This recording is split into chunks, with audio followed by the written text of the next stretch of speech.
chapter VixX Murder XX.png. Regarde, Oh-Yoon débloque son téléphone et la lumière lui brûle les yeux. Seul au monde, il lit 300 messages sur la fin du monde. La lumière attire un grognement, et le prix de savoir est d'être découvert. Une main ensanglantée frappe violemment le verre. Ainsi commence Interrupteur de l'homme mort. Si vous ne voulez pas que notre signal soit coupé comme pour le protagoniste, activez le bouton j'aime, abonnez-vous et commentez pour prouver que vous êtes toujours vivant après ce début si troublant. Allez-y! Cet type court comme si sa vie en dépendait, au milieu de la nuit, sans s'arrêter, sans respirer. Plein de désespoir, suppliant pour qu'on l'ait enfin laissé tranquille, comme si le destin l'avait mis à l'épreuve. Sans souffle, contre le mur, avec une seule idée en tête se cacher dans cette ruelle, même si l'endroit ne semble pas bon. Parce qu'il y a quelque chose de bizarre, une vibe qui ne laisse pas tranquille, comme si le lieu était vivant. Et quand il regarde, tout empire les murs sont recouverts de sang frais, comme si quelqu'un avait laissé un bain de rouge. L'odeur est si forte qu'il en a presque envie de vomir sur place. Genre, non, non, non, ce truc ne peut pas être en train de se passer juste au moment où il commence à assimiler le désastre. Une énorme ombre aux yeux rouges et aux cicatrices sur tout le visage apparaît au-dessus de lui. Un couteau goûtant de sang. Pas de sortie, pas de dignité, rien. Il s'effondre au sol et commence à supplier, jurant qu'il ne sait rien du tout sur le sujet. C'est fini. L'homme est déjà perdu. Soudain, l'assassin se retourne et le laisse là, étendu, sans explication, comme de la poubelle. À peine commence-t-il à respirer soulagé qu'un éclair blanc le secoue tout entier soudain, il est à genoux au milieu de son cours de gestion, le cœur serré dans la gorge. Devant lui, le professeur, avec exactement le même visage que l'assassin, exigeant la remise finale comme s'il s'agissait d'un examen de vie ou de mort. Paniqué, il essaie de projeter son travail devant tous, comme si cela pouvait le sauver. Mais tout ce qui apparaît, c'est un fichier avec des noms de projets qui n'existent même pas. Clairement, il n'a fait aucun progrès. Le professeur n'apprécie pas la blague, et l'ambiance devient plus glaciale qu'un congélateur. Sort le grand couteau et lui porte un coup direct en pleine tête. Comme un cliché d'action pour mettre fin à ses souffrances. Genre fin de chapitre cru. Heureusement, tout n'était qu'un cauchemar de niveau traumatique, causé par le stress de l'université, pas la peine de dramatiser et il se réveille dans sa chambre, entouré de canettes d'énergie comme dans un bunker de gamer, toujours le cœur à 1000, comme s'il avait couru un marathon mental, il entre dans la douche pour essayer d'effacer la peur du corps. Même si l'eau ne guérit pas le traumatisme, au moins elle le lave. Respirer à nouveau, sans aspirer l'air comme si c'était la dernière fois. Oh-Yoon réalise que le monstre de son cauchemar n'était rien d'autre que son stress incarné en version terrifiante, remettre un rapport au professeur qu'il déteste le plus. Après 4 jours sans dormir, il a nettoyé sa chambre comme un culte à son traumatisme, des canettes vides partout, un cimetière d'énergie qui ne lui servait plus. Noël, semestre terminé, mais la fin ne prend pas de vacances, alors il sort de sa tanière à la recherche de quelque chose qui ne soit pas seulement du café instantané. Il se sent comme un fantôme misérable, seul, et avec l'impression que personne n'a pris la peine de vérifier s'il était encore vivant. En sortant dans le couloir, il remarque que la résidence est en ruine, des cartons abandonnés, des objets éparpillés. Ce silence qui n'est pas du silence, c'est ce genre de calme qui te met les poils sur la faim. L'endroit est vide, à moitié en ruine, et l'atmosphère est si gênante que même l'air semble dire « fuis en courant ». Et juste au moment où il pensait que ça ne pouvait pas empirer, il glisse sur les escaliers comme si le destin lui avait donné une poussée. Et là, sous ses pieds, du sang frais. Ce n'est pas une erreur, pas une illusion, c'est réel. Et il est partout. Il entend des grognements et des battements qui ne sont pas les siens, comme si quelque chose dans l'obscurité était vivant et s'approchait. Panique totale. Il cherche son téléphone comme s'il était une bouée de sauvetage, les mains tremblantes. Ce qui était autrefois une échappatoire semble maintenant le début d'un cauchemar qui ne finira jamais. Oh-Yoon vérifie son téléphone et le climat devient gênant. Il a plus de 300 messages, tous de personnes demandant s'il est toujours vivant. Bien sûr, le drame est réel. En plus, il perd tout signal et Wi-Fi dans un endroit où il y a toujours une connexion. Complètement isolé. Comme si le monde disparaissait d'un coup. Il entre dans une boutique à la recherche d'aide, mais le silence est si lourd que même l'air semble s'arrêter. Jusqu'à ce qu'il aperçoive quelqu'un au fond. Sans hésiter, il s'approche. Il a besoin d'aide, tout simplement. Mauvais moment. Un grognement rompt la paix, comme si l'univers disait « Non, pas maintenant ». Et là, devant lui, une scène tout droit sortie d'un film d'horreur que personne n'avait demandé. Une fille couverte de sang, mordant une autre comme un zombie au sol. Tellement gênant, mais sérieusement. L'homme le regarde avec des yeux rouges et un sourire qui n'est pas humain, comme s'il disait « Tu n'as plus de mots parfaits ». Oh-Yoon comprend enfin ce n'est pas un rêve, ce n'est pas une erreur, il est réellement en danger. Son corps se fige, comme si son cerveau criait « non, non, non, non, non, non, non », tandis que le sang dans l'air reste le seul son. Oh-Yoon réalise qu'il est mort s'il ne réagit pas, et juste au moment où la fille se jette sur son cou, la panique le submerge. Il saisit la première chose à portée de main et la lance dans un geste désespéré. Mais la chose ne s'arrête pas, elle empire, quand il voit que l'homme au sol se relève aussi. Là, sans hésiter, il comprend la règle si on te mord, tu n'es plus du côté des vivants. Il profite du moment de confusion pour s'enfuir comme s'il avait l'âme en feu.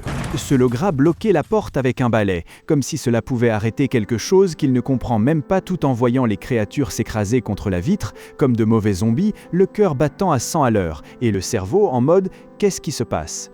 Sei sait qu'il ne peut pas respirer tranquillement s'il veut voir l'aube, il doit se dépêcher et fuir de ce cauchemar. Oh-Yoon arrive dans la zone administrative et, dans un geste de pur désespoir, crie à l'aide si tu veux survivre, faire ça. C'est comme allumer une lumière au milieu d'une grotte de loups. Dans un bureau, il trouve un mot qui dit « Ne les réveillez pas, mais il est déjà trop tard ». Le bruit qu'il a fait a déjà déclenché le pire. Une porte scellée avec du ruban commence à grincer, comme si quelque chose dehors allait bientôt la briser. Quelque chose affamé frappe de l'autre côté. Et ça n'attendra pas. Il a donné son emplacement exact, avec une erreur de débutant. Tout simplement gênant. Les infectés brisent le blocage comme du papier. Oh-Yoon s'élance vers les escaliers, et dans ce même instant, il réalise son manque de prudence l'a envoyé droit en enfer. Accélère comme si sa vie en dépendait, mais la panique ne fait que grandir. Et quand il s'en rend compte, il est déjà au dernier étage. Aucune issue, plus d'espace, plus de temps. Le cercle se resserre. Oh-Yoon ne peut plus tenir. C'est son cœur va exploser. Mais soudain, la panique fait un virage de 180 là. Dans l'obscurité, un homme avec une hache l'attend. Avant qu'il ne puisse réagir, l'inconnu a tranché la tête d'un infecté qui lui soufflait dans la nuque, comme un vrai mème d'action pure. Il l'a sauvé au dernier moment avec une précision qui a laissé le chrono bouche bée. Qui était le plus gênant, ce n'était pas le coup de hache, mais le type qui le salue comme s'ils étaient colocataires depuis des années. Oh-Yoon est complètement perdu. Il n'a aucune idée de qui est ce type, ni pourquoi il agit comme s'ils étaient de vieux amis. Et il l'appelle Junior comme s'il était son petit frère, comme si l'apocalypse n'avait jamais eu lieu. L'étranger se présente comme Young-won qui, et bien qu'il ait une tronche qui attire l'attention, son aura est si folle que même le monde ne la comprend pas. Avec ses piercings et une vibration effrayante, Oh-Yoon est un inconnu total. Le problème n'est plus de fuir une horde. Il est maintenant coincé avec un type qui prétend le connaître, mais qui a l'air aussi dangereux que l'enfer. Et même s'il ne dit rien, l'intuition d'O-Yoon hurle quelque chose et gravement mal. Young-won l'écrase contre le mur, une pression qui t'arrache le souffle. Et avec ce regard glacial, il lui demande s'il a peur de mourir. Avec la hache tachée de sang à la main, Young-won n'a pas besoin de parler, le message est clair. Oh-Yoon n'arrive même plus à respirer. Oh-Yoon réalise instantanément que cet homme est complètement fou, alors il active le mode survie et feint enfin l'avoir reconnu.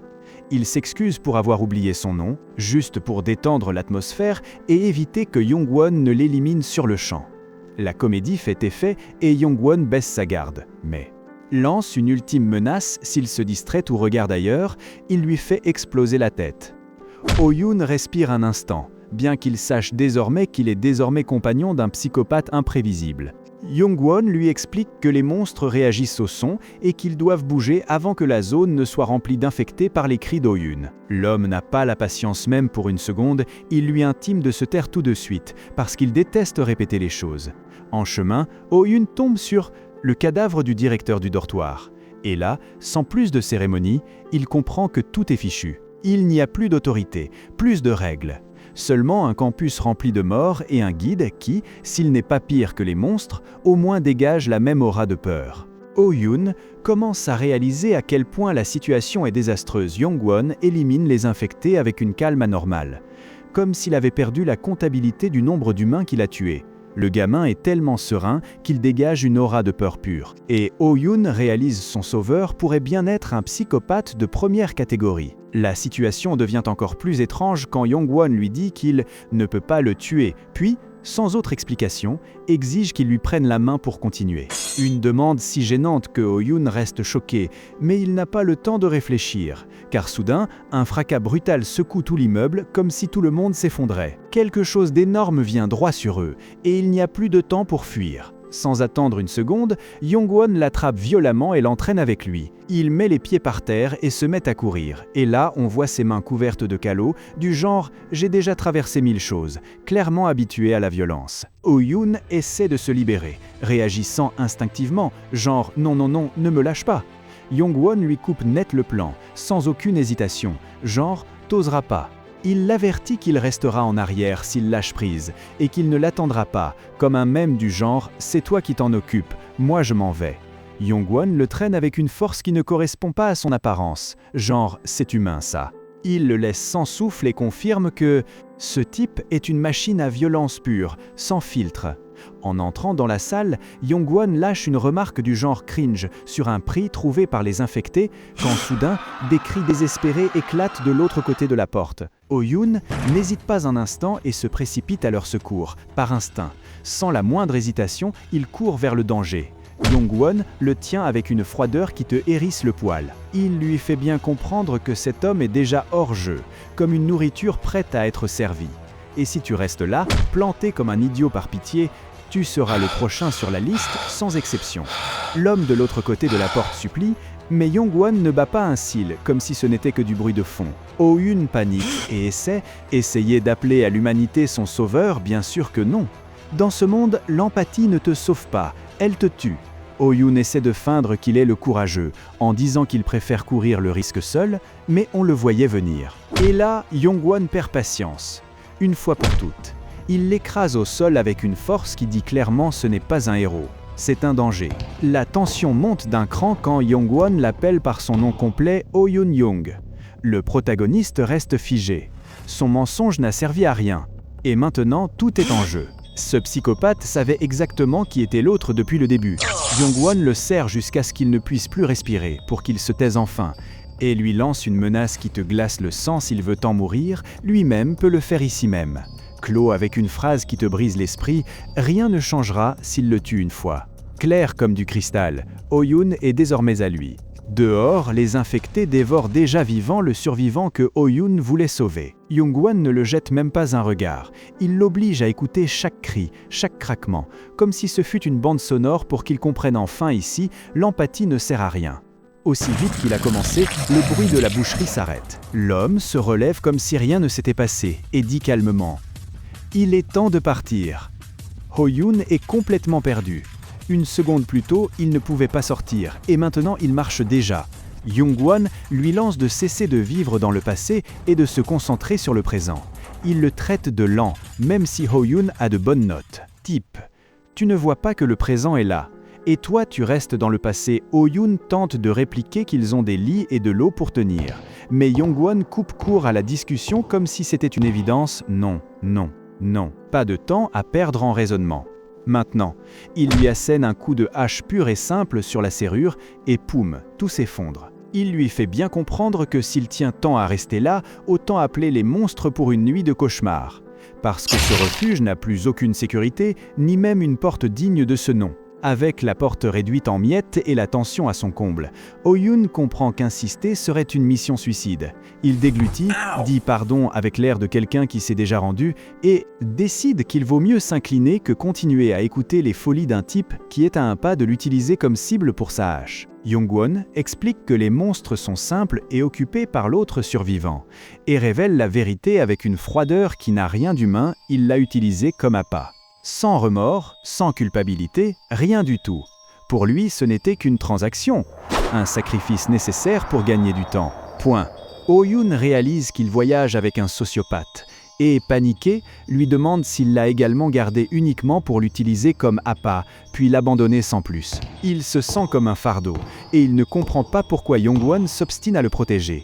Yong-won freine brusquement et lâche une phrase qui brise tout. Oh-yoon ne peut pas mourir, pas même si tous les autres tombent. Avec cet ordre enfoncé dans la poitrine, ils avancent. Chapter Vixix ce coup de hache sur la serrure m'a fait mal jusqu'à moi. Si Yongguan a brisé la porte pour forcer la sortie, donnez-lui un coup de hache sur ce bouton j'aime pour libérer la prochaine vidéo. Abonnez-vous pour ne pas rester coincé dans le passé et commentez quel manhwa vous voulez que je raconte ensuite. À bientôt!